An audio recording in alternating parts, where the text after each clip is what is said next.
Salut les espionnes, bienvenue dans notre nouvelle vidéo La promesse est pour vous.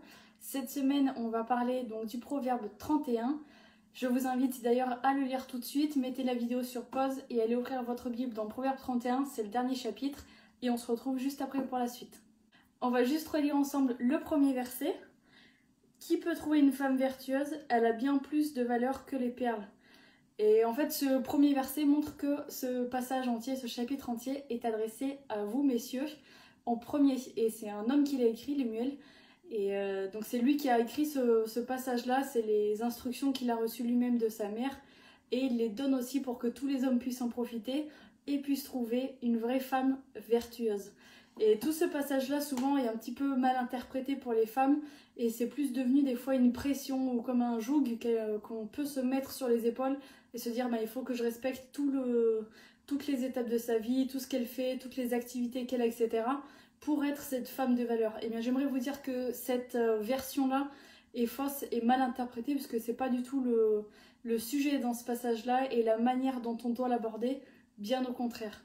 En réalité, ce passage-là décrit quelle est la femme qu'un homme doit chercher, quelle est la femme qui plaît à Dieu en premier et qui par conséquent doit être la femme qu'un homme recherche pour construire sa vie avec elle. Et dans tout ce passage-là, on voit toutes les activités que cette femme a dans sa vie et comment ça peut impacter son mari, ses enfants, les personnes qui travaillent dans sa maison, qui travaillent aussi dans ses activités. Et en fait, dans tout ce passage-là, on doit voir quelque chose comme un objectif plus que comme une pression. Une manière de vivre, un style de vie qu'on peut imiter et qu'on doit imiter.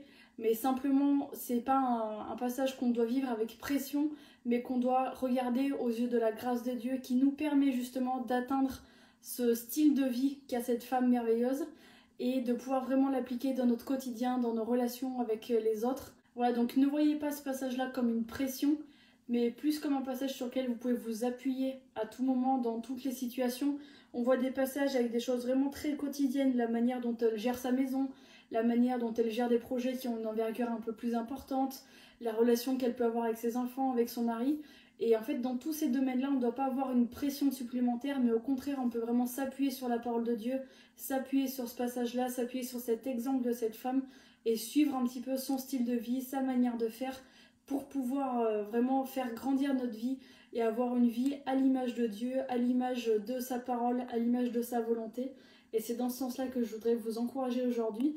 Ne voyez pas le Proverbe 31 comme une pression, mais voyez-le comme un appui sur lequel vous allez pouvoir vous reposer et duquel vous allez pouvoir vous inspirer pour rendre votre vie aussi vertueuse qu'est la femme qui est décrite dans ce passage-là.